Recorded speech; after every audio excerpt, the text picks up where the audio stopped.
الحمد لله نحمده ونصلي ونسلم على سيدنا ومولانا محمد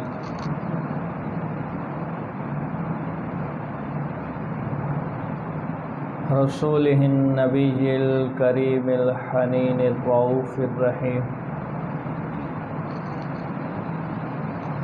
أما بعد فأعوذ بالله من الشيطان الرجيم. بسم الله الرحمن الرحيم.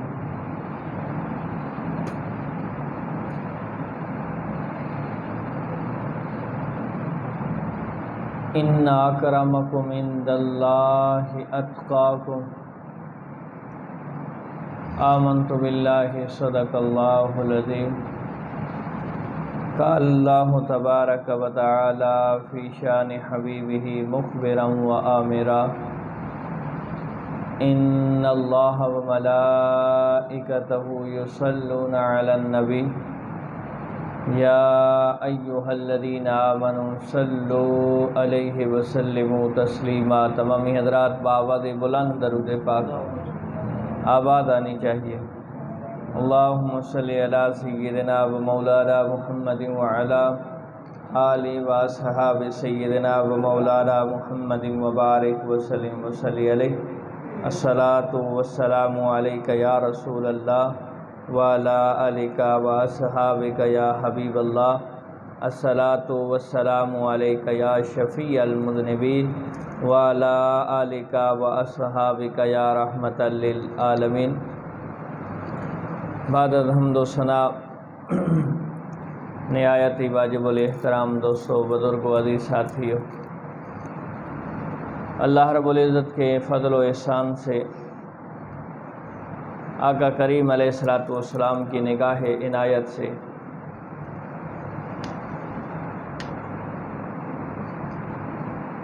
ماہ رمضان المبارک کے آخری جمعہ کے اندر میں اور آپ اللہ رب العزت کی پسندیدہ جگہ مسجد میں جمع ہیں. دعا گو ہوں کہ رب کائنات مجھے حق کو سچ بیان کرنے کی اور ہم سب کو سن سنا کر عمل کرنے کی توفیق عطا فرمائے. عزیزان محترم و محتشم،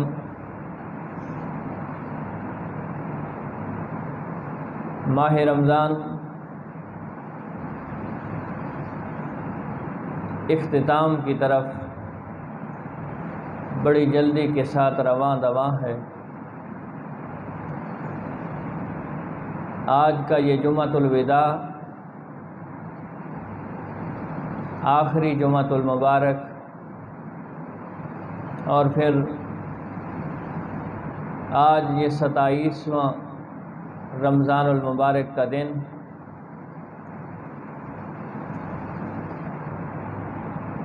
یہ چیزیں ہمیں بتاتی ہیں کہ یہ ماہ رمضان اپنی برکتوں کو سمیٹ کے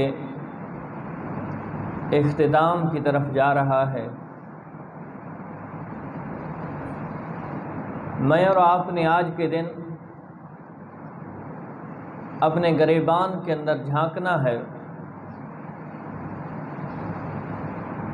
اپنے نامہ اعمال کی کتاب کی طرف توجہ کرنی ہے کہ وہ ماہ رمضان جو اس لیے آیا تھا کہ اگر ہمارے گناہوں کے پہاڑ بن چکے ہیں یا ہمارے گناہ سمندر کی جھاگ سے بھی زیادہ ہو چکے ہیں یا ریت کے ذرات سے بھی زیادہ ہو چکے ہیں یا پانی کے قطرات سے بھی زیادہ ہو چکے ہیں، تو یہ ماہ رمضان جسے بونس کا مہینہ کہا جائے تو بھی وجہ ہے کہ جو ہمارے گناہوں کو بخشوانے آیا تھا. اور جو بندہ اللہ تعالیٰ معافی دے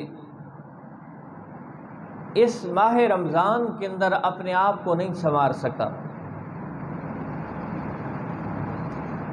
اپنے گناہوں کی معافی تلافی نہیں کر سکا، اپنا رب کے ساتھ تعلق نہیں جوڑ سکا،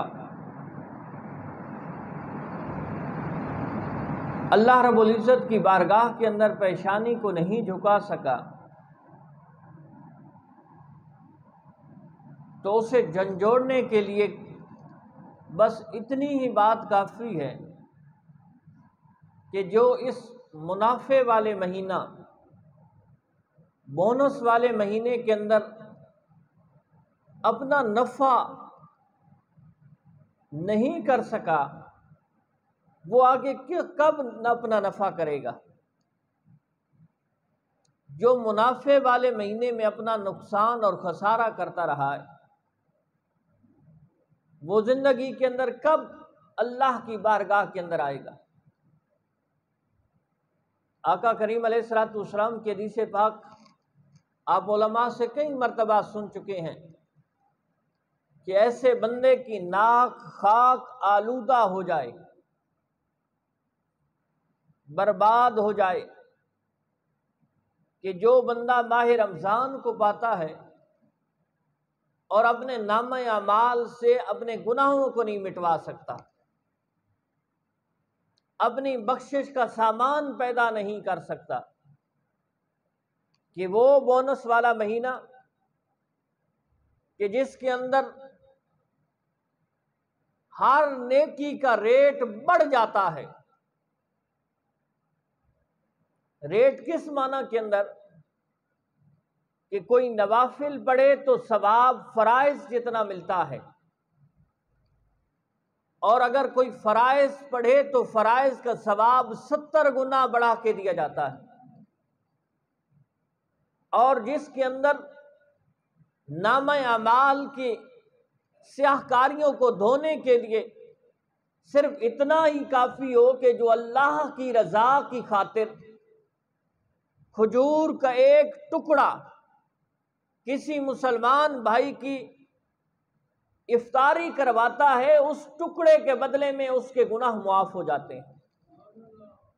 لیکن شرط کیا ہے؟ کہ للہیت ہو، آپ دسترخوان بچھا دیں، پورے علاقے کو بلا لیں، دیگے لگا دیں، کھانے کا وسیع انتظام کر دیں، لیکن تمہارے دل کے اندر یہ خیال ہو کہ لوگ کہیں گے کہ یار بڑی افطاری تھی، لوگ کہیں گے کہ یار بڑا سخی آدمی ہے کہ اس نے اتنے لوگوں کی افطاری کروائی، یا لوگ افطاری کی تعریف کریں اور دل خوش ہو کہ یار واقعتاً لوگ میری تعریف کر رہے تھے۔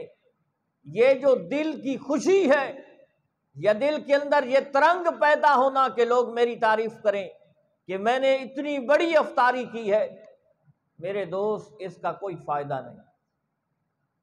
ایک گھونٹ پانی کا یا ایک ٹکڑا کھجور کا تم نے کسی مسلمان بھائی کو اللہ کی رضا کی خاطر دیا ہے، وہ تمہارے لاکھوں کی طرف نہیں دیکھتا یا تمہارے ایک کھجور کے ٹکڑے کی طرف نہیں دیکھتا، بلکہ وہ تو تمہارے دل کی طرف دیکھتا ہے کہ تمہارے دل کی کیفیت کیا ہے، تمہارا دل کیا چاہتا ہے، کہ دنیا کو راضی کرنا چاہتا ہے یا دنیا بنانے والے رب کو راضی کرنا چاہتا ہے۔ اگر اس کی رضا، اس کی خواہش، اس کی آرزو یہ ہے مولا دنیا والے جو بھی کہیں بس تو راضی ہو جائے، تو وہ ایک کھجور کے ٹکڑے کے بدلے میں انسان کے گناہ سمندر کی جھاگ جتنے ہوں، انسان کے گناہ دنیا کے پہاڑوں جتنے ہوں، انسان کے گناہ ریت کے ذرات جتنے ہوں، لیکن جب اس نے اللہ کی رضا کی خاطر یہ صدقہ کیا ہے، مالک گناہوں کو معاف کر دیتا ہے۔ لیکن شرط کیا ہے؟ خلوص نیت، للہیت، اللہ کی رضا، اللہ کی رضا کی خاطر۔ اور میں نے جو آیت کریمہ پڑھی ہے آپ کئی مرتبہ علماء سے سن چکے ہیں کہ ان اکرمکم عند اللہ اتقاکم، کہ اللہ کے نزدیک کس کی زیادہ شنوائی ہے، کس کو زیادہ پرائرٹی دی جاتی ہے، کس کا اثر رسوخ رب کی بارگاہ میں سب سے زیادہ ہے، تو رب کائنات نے قرآن میں یہ فرمایا ہے۔ اب اس کے پیش نظر آپ دیکھیں، میرا اور آپ کا ذہن ہوتا ہے کہ شاید ملک صاحب اس بارگاہ میں بڑا مقام رکھتے ہیں، خان سے بڑا مقام رکھتے ہیں، چودھری سے بڑا مقام رکھتے ہیں، سید سے بڑا مقام رکھتے ہیں، میاں سے بڑا مقام رکھتے ہیں۔ نہ میرے بھائی، یہ ساری چیزیں ہمارے تعارف کے لیے ہیں، اور میرے مصطفیٰ نے فرمایا کہ جو قومیت پہ فخر کرتا ہے اس کے دل سے ابھی جاہلیت نہیں گئی۔ قوم پہ فخر کرنا بھی جہالت ہے۔ اب قرآن کیا کہتا ہے؟ قرآن کہتا ہے کہ اس کی بارگاہ میں نہ ملک، نہ سید، نہ میاں، نہ وڈیرا دیکھا جاتا ہے، نہ چودھری پنا دیکھا جاتا ہے۔ اس کی بارگاہ کے اندر شکل و صورت نہیں دیکھی جاتی، اس کی بارگاہ کے اندر دنیاوی جاہ و جلال نہیں دیکھا جاتا، اس کی بارگاہ کے اندر دنیاوی مال و متاع نہیں دیکھا جاتا۔ اس کی بارگاہ کے اندر ایک ہی چیز دیکھی جاتی ہے، اِنَّ أَكْرَمَكُمْ عِندَ اللَّهِ أَتْقَاكُمْ، کہ رب کی بارگاہ کے اندر اگر کسی کا مقام ہے تو وہ ہے متقی کا مقام۔ متقی جس قوم سے ہو، جس قبیلے سے ہو، جس خاندان سے ہو، جہاں سے بھی ہو، جس شکل و صورت کا بھی ہو، اگر متقی ہے تو اس کی بارگاہ کے اندر اس کا مقام ہے۔ وہاں قومیت کی بات نہیں ہے، قومیت صرف تعارف کے لیے، اور میرے مصطفیٰ نے اس کی وضاحت بھی کر دی ہے کہ جو اس پہ فخر کرنے بیٹھ گیا کہ فلاں نیچ قوم ہے اور میں بڑی قوم ہوں، تو فرمایا اس کے دل کے اندر ایمان اسلام نہیں آیا۔ اسلام جہالیت کو نکال دیتا ہے، اور قومیت پہ فخر کرنا یہ جہالت ہے۔ تو عزیزان محترم، میں اور آپ دیکھیں، ماہ رمضان آیا تھا لعلکم تتقون، یا ایھا الذین آمنوا کتب علیکم الصیام، اے ایمان والو یہ جو تم پہ روزے فرض کیے گئے ہیں، کما کتب علی الذین من قبلکم، یہ تم سے پہلوں پہ بھی فرض کیے گئے تھے۔ اس کی ریزن کیا ہے؟ لعلکم تتقون، تاکہ تم پرہیزگار بن جاؤ۔ میں اور آپ نے دیکھنا ہے کہ ماہ رمضان ہم نے گزارا ہے، صبح سے لے کر شام تک ہم نے بھوک اور پیاس کو برداشت کیا ہے۔ ہم نے اس گرمی کے موسم کے اندر سامنے ٹھنڈا شربت بھی پڑا ہو، آپ روزہ دار سے کہیں کہ جناب آپ کو شدت کی پیاس لگی ہوئی ہے، یہ پی لیں، وہ کہے گا میں مرنا تو گوارا کر سکتا ہوں لیکن یہ روزے کی حالت میں نہیں پیوں گا۔ یہ رب کا حکم ہے، لیکن اب شرط یہ ہے کہ یہ تقوی ہمارے دلوں کے اندر بھی راسخ ہوا ہے کہ نہیں۔ بعض لوگ ایسے بھی ہوتے ہیں کہ جنہوں نے صبح سے لے کر شام تک نہ کچھ کھایا ہے نہ پیا ہے، وہ اپنے آپ کو روزہ دار کا نام دے رہے ہوتے ہیں، لیکن اگر اس کے دل کے اندر کسی غریب کے بارے میں ایثار پیدا نہیں ہوا، اس کو احساس پیدا نہیں ہوا کہ یار کوئی میرا غریب بھائی بھی ہے کہ جو غربت کے اندر کھانے پینے سے رکا ہوا ہے، اس کے لیے اس کے پاس کھانے پینے کی کوئی چیز نہیں ہے، یعنی مخلوق خدا کے بارے میں اس کے دل کے اندر غور و فکر پیدا نہیں ہوا، تو وہ روزہ بھی اسے متقی نہیں کرے گا۔ اور یہ روزہ انسان کو سکھاتا ہے کہ جس طرح تو صبح سے لے کر شام تک اس وجہ سے رکا ہوا ہے کہ میرے مالک کا حکم ہے کہ میں نے کھانا نہیں ہے، میں نے پینا نہیں ہے، وہی مالک تمہیں حکم دیتا ہے کہ حرام نہیں کھانا۔ کبھی یہ بھی سوچا ہے کہ جس مال سے میں سحری کر رہا ہوں، کیا یہ مال بھی حلال کا ہے؟ بندہ کمائے حرام، بندہ کرے لوگوں کے ساتھ دھوکے، بندہ کرے لوگوں کے ساتھ فراڈ، بندہ کرے لوگوں کے ساتھ خیانتیں، بندہ کرے لوگوں کے ساتھ یعنی دیانتداری کے اندر بددیانتی، اور پھر صبح اٹھ کے سحری کر کے روزہ رکھ لے۔ اس کو آپ بھوک ہڑتال تو کہہ سکتے ہیں، روزہ نہیں کہہ سکتے۔ روزہ انسان کے اندر یہ اطاعت رب العلا پیدا کرتا ہے کہ جس طرح تو رب کے حکم سے صبح سے لے کر شام تک کھانا پینا تیرے سامنے ہونے کے باوجود تو نہیں کھاتا، یہی صرف تیرے اندر پیدا ہو جائے کہ تو بھوکا مرتا ہے مر جائے، پیاسا مرتا ہے مر جائے، لیکن حرام کا ایک لقمہ تیرے حلق سے نیچے نہیں اترنا چاہیے، حرام کا ایک لقمہ تیرے اس حلق سے نیچے نہیں اترنا چاہیے۔ تو نے مرتا ہے مر جائے، لیکن کسی مسلمان کے ساتھ خیانت نہیں کرنی، کسی مسلمان کے ساتھ بددیانتی نہیں کرنی۔ اور یہ روزہ میں روزہ بھی رکھوں اور لوگوں کے گلے شکوے بھی کرتا پھروں، فلاں ایسا ہے، فلاں ایسا ہے، فلاں کے اندر یہ اس کے اندر عیب ہے، پھر بھی روزے کا کوئی فائدہ نہیں۔ کیوں؟ روزہ ہمیں صرف کھانے سے پینے سے نہیں روکتا، ہماری اس زبان کو بھی روکتا ہے کہ ہم نے غیبت نہیں کرنی۔ قرآن کیا کہتا ہے؟ قرآن کہتا ہے جو بندہ غیبت، کسی کی غیبت کرتا ہے، وہ اپنے مرے ہوئے بھائی کا گوشت کھاتا ہے۔ یہ قرآن کی نص ہے، قرآن کے لفظ ہیں کہ جو کسی مسلمان کی غیبت کرتا ہے۔ اور غیبت کیا ہوتی ہے؟ آپ علماء سے سنتے رہتے ہیں، غیبت یہ ہے کہ جو گناہ کسی بندے کے اندر ہو، قابل توجہ بات، میری طرف توجہ رہے، کہ وہ گناہ کسی بندے کے اندر موجود ہے لیکن اس کے پیٹھ پیچھے اس کا ذکر کرنا، اس کو غیبت کہتے ہیں۔ اگر گناہ ہے بھی نہیں اور ہم اپنی طرف سے بنا کے کسی کو بتا رہے ہیں، یہ تو بہتان ہے۔ بہتان کی تو الگ صدا ہے۔ قرآن کہتا ہے جو غیبت کرتا ہے کہ مسلمان کے اندر وہ عیب موجود ہے اور اس کی پیٹھ پیچھے اس کا گلہ کر رہا ہے، غیبت کر رہا ہے، فرمایا یہ اس طرح ہے جس طرح تم اپنے مرے ہوئے بھائی کا گوشت کھا رہے ہو۔ بندہ روزے سے بھی ہو اور روزہ رکھ کے جب بھی بیٹھتا ہے، کبھی بھائیوں کے گلے شکوے، کبھی بہنوں کے گلے شکوے، کبھی رشتہ داروں کے گلے شکوے، کبھی پڑوسیوں کے گلے شکوے، کبھی محلے داروں کے گلے شکوے، کبھی امام صاحب کے گلے شکوے، پھر اس روزے کا کیا فائدہ ہے؟ یہ روزہ جو ہم نے صبح سے لے کر شام تک، اور دل کے اندر یہ خیال پیدا ہو گیا کہ میں کتنا متقی ہوں، فلاں نے روزہ نہیں رکھا، میں نے روزہ رکھا ہے، فلاں یہ کر رہا ہے اور میں روزے سے ہوں، اپنے آپ کو اس بات پہ یعنی خود ستائی پیدا کرنا کہ میرا روزہ ہے اور فلاں کا روزہ نہیں، اس کے گلے شکوے کرنا، پھر روزہ کس بات کا ہے جو تمہیں غیبت سے نہیں روک رہا۔ اس سے اگلی بات ایک اور، روزہ رکھ کے جھوٹ بولنا۔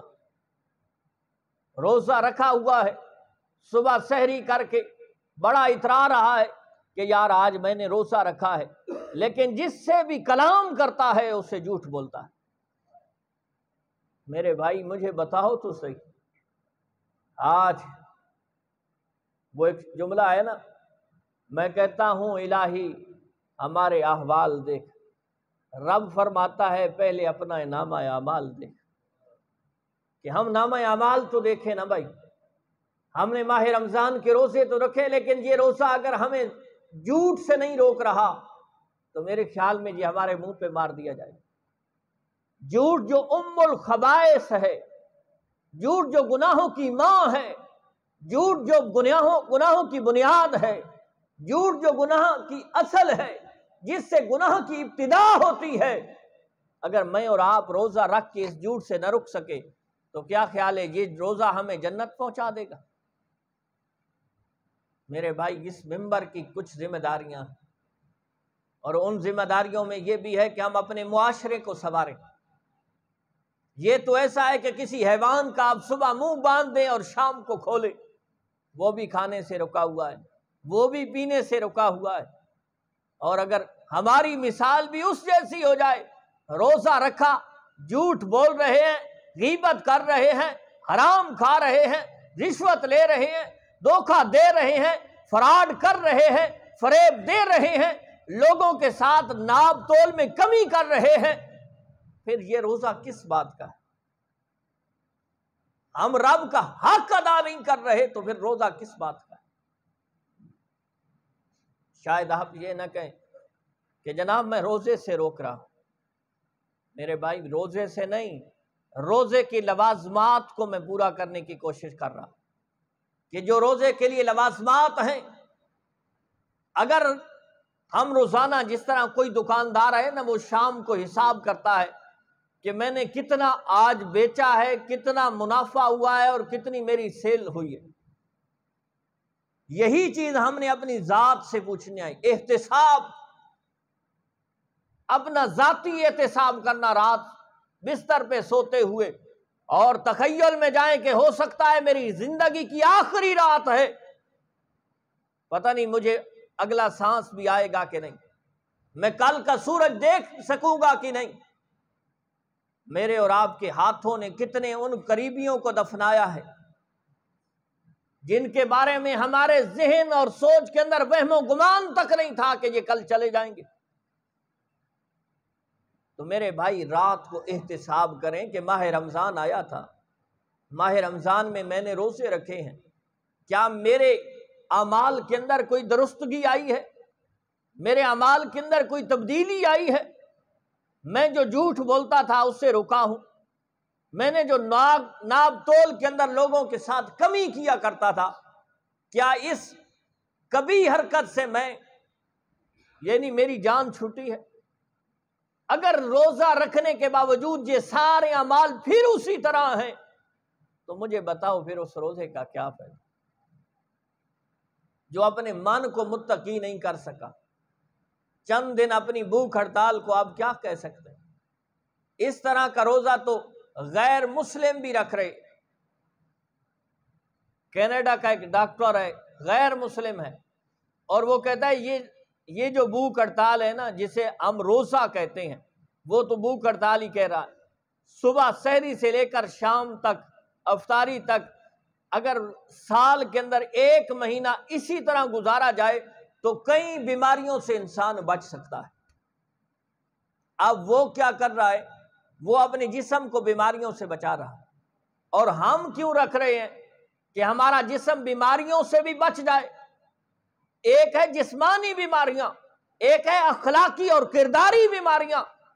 اگر یہ روزہ ہمیں جسمانی بیماریوں سے صحت مند کرتا ہے، سبحان اللہ، اور اگر یہی روزہ ہماری کرداری اور اخلاقی بیماریوں سے ہمیں صحت مند کرتا ہے تو پھر دیکھیے کہ تمہارے دل کے اندر اگر تقوی پیدا ہو گیا ہے تو سمجھو اس روزوں نے تمہارے نامہ اعمال کے اندر جو گناہ تھے، جو سیئات تھے، جو برائیاں تھیں، جو خطائیں تھیں، ان پہ پانی ڈال کے ان کو مٹا دیا ہے.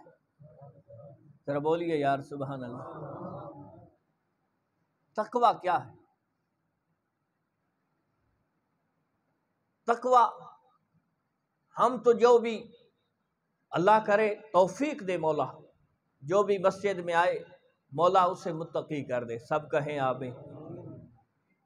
تقوی، حضرت ابو ہریرہ رضی اللہ تعالی عنہ سے کسی نے پوچھا مت تقوی، کہ اے ابو ہریرہ، آپ میرے مصطفیٰ کے اسٹوڈنٹ رہے، آپ نے آقا کریم علیہ الصلوۃ والسلام سے دین کو سیکھا ہے، ذرا یہ تو بتائیں تقوی کس چیز کو کہتے ہیں؟ آپ نے خوبصورت مثال دی ہے، قابل توجہ بات. حضرت ابو ہریرہ رضی اللہ تعالیٰ عنہ فرماتے ہیں کبھی ایسے رستے سے گزرے ہو کہ جس کے آس پاس خاردار جھاڑیاں ہوں، یعنی جس کے کانٹے بڑے بڑے کانٹے ہوں، مختصر سا رستہ ہے اور آس پاس دونوں طرف خاردار جھاڑیاں ہیں، کانٹوں والی جھاڑیاں ہیں، تو وہاں کس انداز سے گزرو گے؟ تو سائل کہتا ہے، جس نے سوال کیا تھا کہ تقویٰ کیا ہے، تو اس نے کہا حضور میں اپنے کپڑوں کو سمیٹ کے، اپنے جسم کو سمیٹ کے اس انداز میں وہاں سے گزروں گا کہ کوئی کانٹا نہ میرے کپڑوں کو خراب کرے، نہ میرے کپڑوں کو زخمی کرے، نہ میرے کپڑوں کو پھاڑے، نہ میرے جسم کو زخمی کرے. میں اتنی احتیاط سے گزروں گا. فرمایا اسی احتیاط سے زندگی گزارنا کہ میں نے اپنے جسم کو گناہوں سے محفوظ رکھنا ہے، یہی تو تقویٰ ہے. تقویٰ یہی ہے.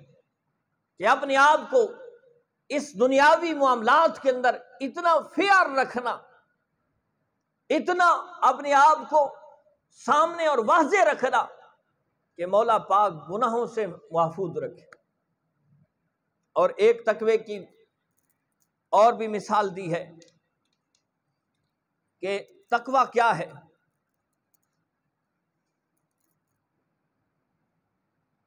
یہ بات میں پہلے بھی آپ سے کر چکا ہوں کہ تقوی یہ ہے کہ انسان اپنی ذات کے بارے میں سوچے، محاسبہ کرے، احتساب کرے کہ یہ جو میرے جسم پہ کپڑا ہے نا، یہ کس کمائی کا کپڑا ہے؟ یہ جو میرے جسم کے اندر طاقت آئی ہے، میں بول رہا ہوں، میں چل رہا ہوں، میں کوئی چیز پکڑ رہا ہوں، میں کوئی بھی دنیا کا کام کر رہا ہوں، یہ طاقت کس رزق سے آئی ہے؟ اس چیز کا احتساب کرنا، محاسبہ کرنا اپنی ذات کا۔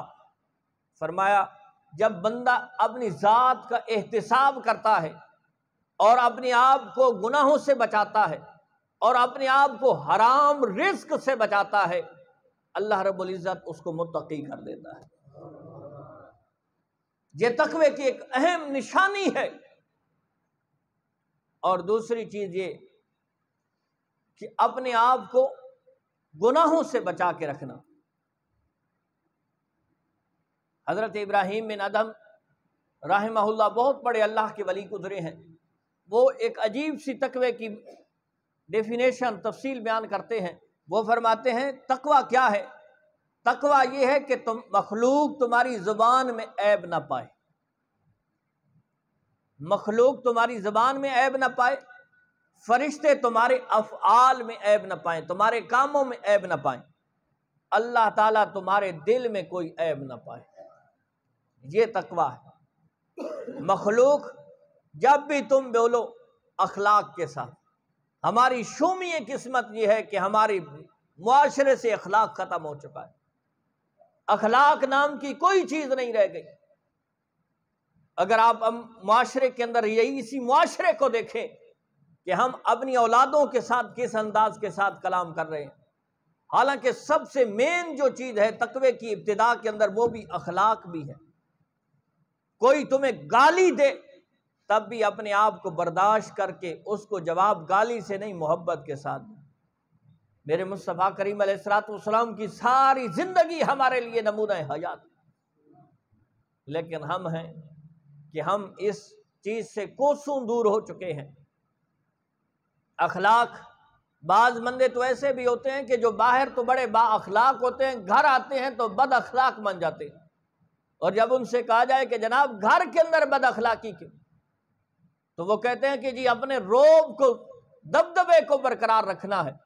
تو میرے مصطفیٰ کریم علیہ الصلوۃ والسلام کی حدیث پاک ہے، میرے مصطفیٰ فرماتے ہیں کہ جب خیانت، کسی کے اندر خیانت آ جائے تو اس کا روب دبدبہ ختم ہو جاتا ہے۔ بددیانت بندہ چاہے جتنے بڑے عہدے پہ بھی پہنچ جائے، اس کا روب، اس کی جرات، اس کی ہمت ختم، اس کے دل کے اندر کمزوری آ جاتی۔ اور جو دیانت دار بندہ ہے، چاہے غریب ہی کیوں نہ ہو، مسکین ہی کیوں نہ ہو، اللہ رب العزت اس کے اندر ایک ایسی قوت اور طاقت پیدا کر دیتا ہے کہ بڑے بڑے شہنشاہ بھی جب ان کے سامنے آتے ہیں تو تھر تھر کانپ رہے ہوتے ہیں۔ اس کے اندر خاصیت کیا ہے کہ وہ ہے اس کی دیانت داری کی۔ تو عزیزان محترم و محتشم، آج جمعۃ الوداع، صرف ماہ رمضان جا نہیں رہا، ہمیں سبق بھی دے رہا ہے کہ اسی طرح زندگی گزر رہی ہے۔ اپنی زندگی کو کارآمد بنائی۔ میں اور آپ دنیا کے پہ آئے صرف اللہ کی عبادت کے لیے آئے۔ یہ دنیاوی معاملات ہمیں دنیا گزارنے کے لیے ہیں، ہمارا مقصد نہیں ہے۔ ہمارا مقصد یہ دنیا کمانا نہیں ہے، بس اتنی دنیا کہ ہم بہترین زندگی گزار سکیں۔ مقصد یہی رکھنا ہے کہ یہ پیشانی اللہ کی بارگاہ میں جھکے۔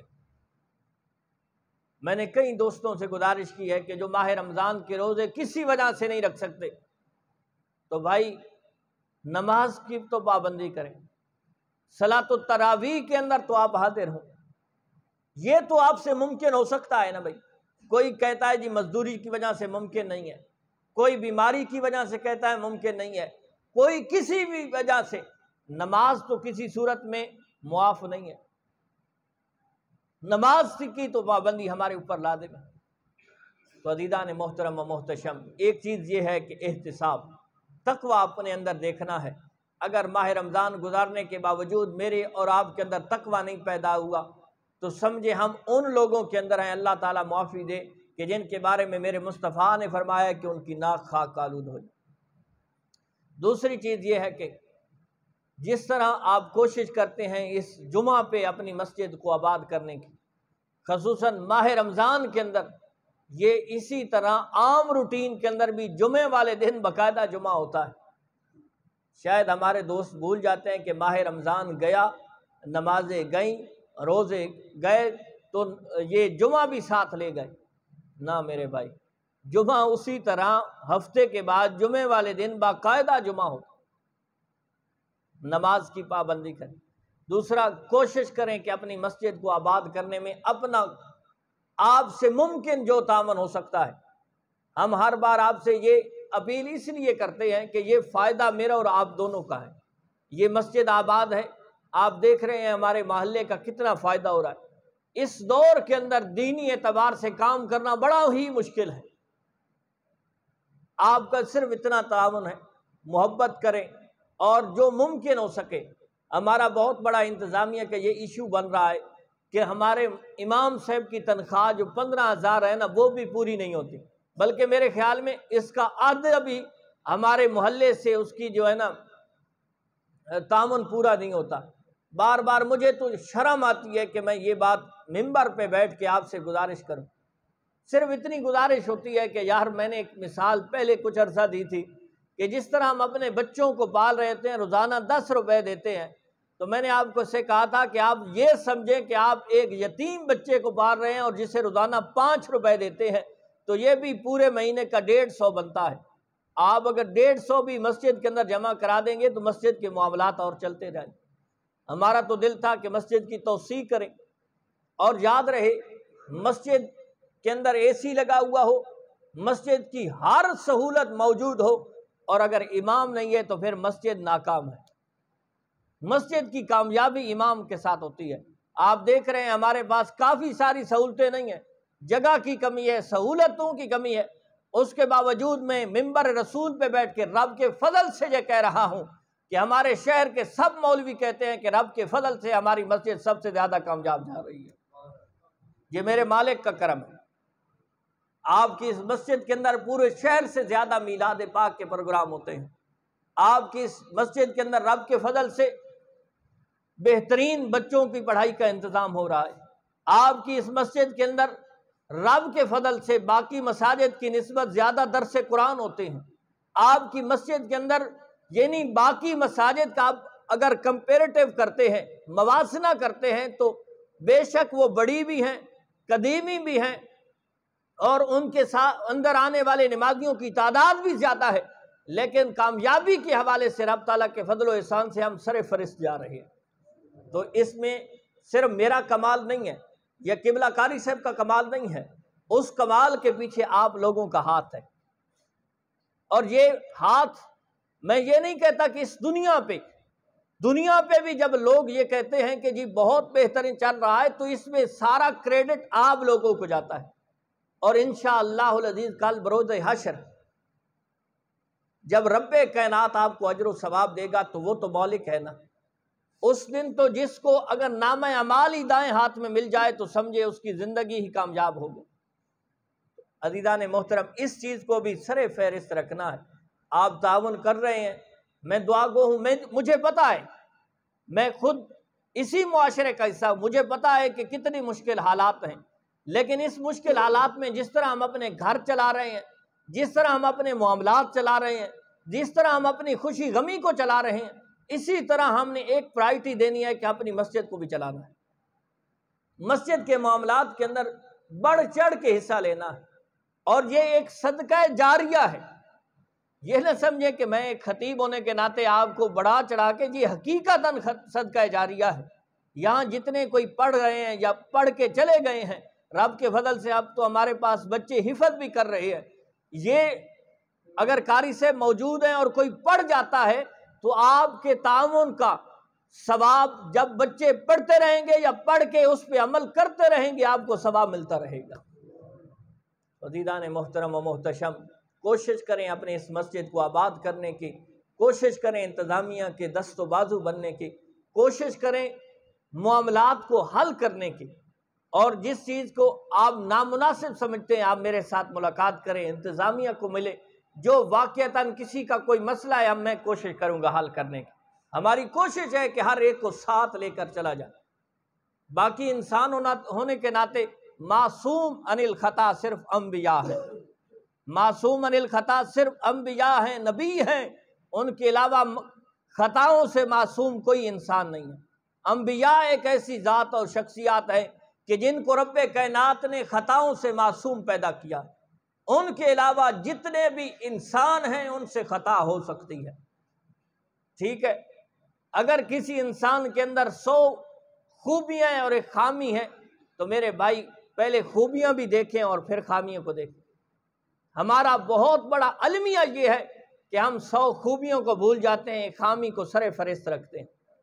تو عزیزان محترم و محتشم، اللہ رب العزت ہم سب کو دین اسلام کی کما حق کو خدمت کرنے کی توفیق عطا فرمائے۔ یہ چند دن جو ماہ رمضان کے آخری رہ گئے ہیں، ان کے اندر اپنے لیے، میرے لیے، اپنی قوم کے لیے، اپنے ان عزیز و اقارب کے لیے جو اس دنیا سے ایمان کی حالت میں چلے گئے ہیں ان کے لیے دعا کریں، اپنے رزق کی کشادگی کے لیے دعا کریں، اپنے بیماروں کی شفا کے لیے دعا کریں، اپنی پریشانیوں کو دوری کے لیے دعا کریں۔ یہ دن وہ ہیں کہ پھر پتہ نہیں زندگی کے اندر نصیب ہوں گے کہ نہیں۔ ہمارے کتنے عزیز و اقارب، کتنے رشتہ دار، کتنے دوست احباب جو پچھلے ماہ رمضان کے اندر ہمارے ساتھ تھے آج نہیں ہیں۔ یہ مولا نے اگر ہمیں توفیق دی ہے تو ہم نے اس سے فائدہ اٹھانا ہے۔ اللہ رب العزت ہم سب کو دین اسلام پہ کما حق عمل پیرا ہونے کی توفیق عطا فرمائے۔ وآخر دعوانا ان الحمدللہ۔